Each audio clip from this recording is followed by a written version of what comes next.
Bienvenue, dans cette vidéo on va résoudre le problème numéro 3 de LeetCode, Longest Substring Without Repeating Characters.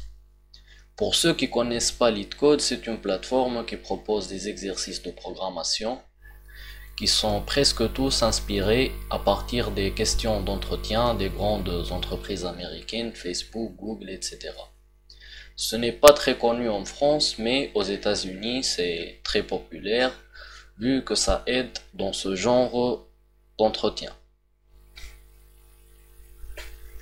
Given a string, find the length of the longest substring without repeating characters. On nous donne une chaîne de caractères, on doit retourner la longueur de la plus longue sous-chaîne qui ne contient que des caractères uniques. Par exemple, la chaîne de caractères ABC, ABC, BB. À partir de cette chaîne-là, on doit retourner 3 qui est la longueur de la sous-chaîne ABC, ABC qui est la plus longue sous-chaîne qui existe dans cette chaîne de caractères-là, dans laquelle il n'y a pas des caractères qui se répètent. Pour la chaîne de caractères formée que par des B, il est évident que la sous-chaîne la plus longue c'est le caractère B et donc sa longueur c'est 1. Sinon pour cette chaîne de caractères là c'est WKE, la sous-chaîne, et on nous dit qu'on ne peut pas retourner la chaîne PWKE, c'est-à-dire cette sous-chaîne là en éliminant le doublon W, car ce n'est pas considéré comme une sous-chaîne, mais plutôt comme une sous-séquence. Alors on va faire comment? Supposons que c'est la sous-chaîne, que c'est la chaîne qu'on va traiter, A, B, C, A, B, B. Bon, ce n'est pas le meilleur exemple possible, mais ça va faire le truc. On doit tout d'abord déclarer deux pointeurs de position, c'est-à-dire deux entiers qui nous indiquent l'indice. Pourquoi deux? Parce que le premier va parcourir la totalité de la chaîne et s'incrémente à chaque fois qu'on trouve un nouveau caractère, c'est-à-dire un caractère qui ne figure pas dans la sous-chaîne déjà parcourue. Et le deuxième va s'incrémenter dans le cas contraire, c'est-à-dire lorsqu'on trouve un caractère qui existe déjà, on incrémente le deuxième pointeur et on supprime le caractère qui vient avant. À chaque fois, on doit garder la longueur maximale, la longueur de chaque parcours, donc on la compare avec la longueur du parcours précédent et on garde la valeur la plus grande. Donc par exemple, ici le premier pointeur pointe sur A, on incrémente car B est un nouveau caractère, C également, on incrémente une autre fois, A existe déjà, donc on s'arrête ici, et on incrémente le deuxième pointeur. On supprime le caractère qui vient avant, qui est A. Donc A ici n'existe pas dans la nouvelle sous-chaîne, car on a supprimé le A, le premier caractère, donc on a droit à incrémenter le premier pointeur. On tombe sur un caractère qui existe déjà, donc on va s'arrêter ici et supprimer ce B. Donc B n'existe pas, on incrémente, on supprime et on fait ce traitement jusqu'à atteindre la fin de la chaîne de caractères, jusqu'à ce que le premier pointeur atteigne la fin de la chaîne. À ce moment, on retourne la valeur maxi. Maxi qui est la valeur calculée dans chaque boucle, en gardant que la valeur la plus grande. De cette façon, on obtient le max de toutes les boucles. Donc, comment on va coder ça en C++? Int i égale 0, int j égale 0, c'est-à-dire on a déclaré les deux pointeurs et on les a initialisés à la position 0. Max, int max égale 0, qui est la valeur maxi. Bon, je peux déclarer un entier et l'appeler max, et après pour appeler la fonction max, je fais tout simplement std de point max. Mais sinon, pour faire plus simple, je déclare ça comme maxi 0, et on a évidemment besoin d'un vecteur de caractère dans lequel on va stocker la sous-chaîne parcourue. Vector char v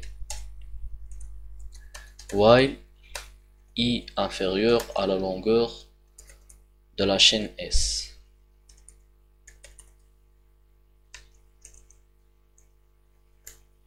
S.length.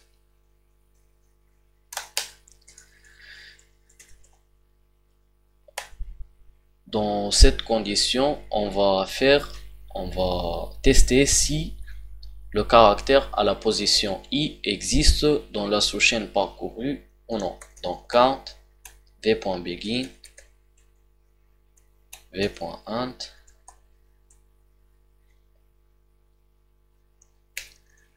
s de i.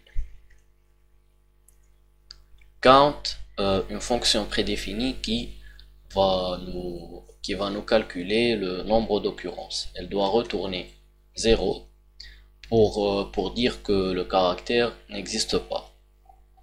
v.begin et v.end, ce sont des itérateurs qui indiquent le début et la fin du vecteur. Sinon, un itérateur c'est quoi? C'est un pointeur, mais avec du typecasting, on peut le transformer à un indice ou autre. Donc, pour abstraire les choses, on peut dire que vector, ça peut ressembler à une liste en Python, et begin et end, c'est la première position et la position finale. Donc, si ce caractère n'existe pas, on fait quoi? On l'ajoute au vecteur pushback.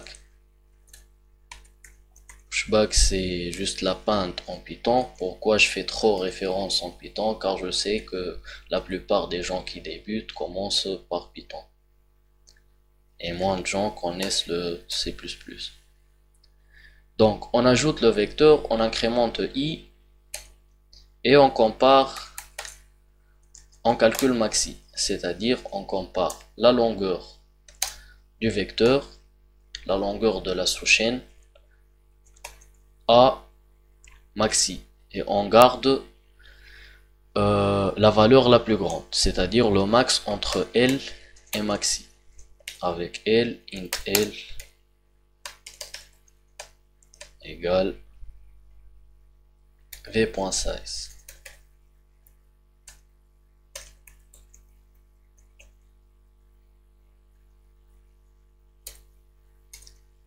Sinon, dans le cas contraire, si le caractère à la i position existe déjà dans la sous-chaîne parcourue, on fait quoi? On doit tout d'abord savoir où on s'est arrêté avec le pointeur j, le deuxième pointeur. Donc, pour avoir la position it,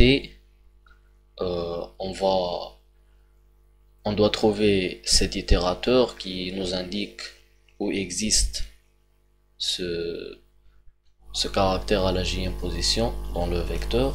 Donc find v.begin v.int s de j.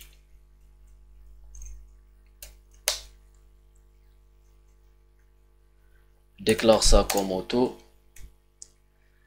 c'est-à-dire le C++ va déduire le type, sinon le type c'est vector char iterator. Et on va supprimer ce caractère à la position it, v.erase it. On incrémente le j.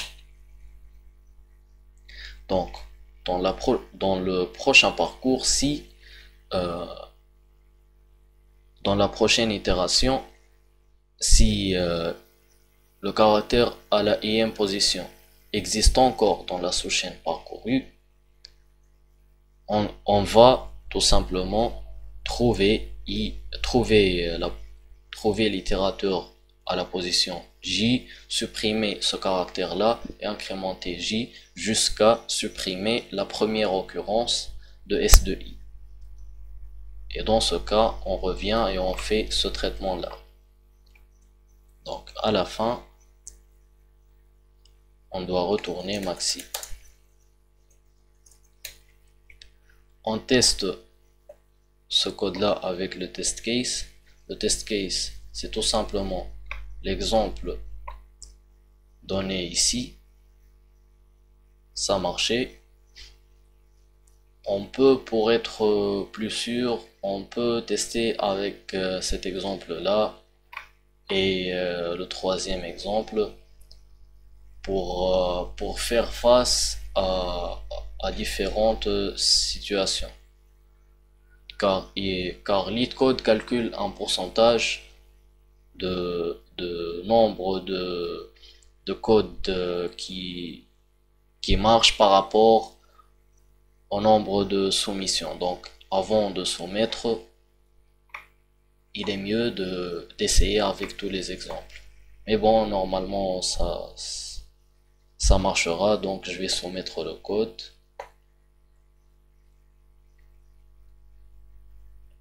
Ça a marché.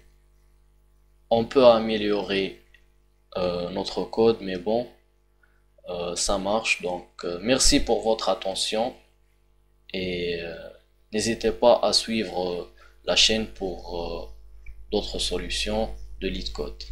Merci.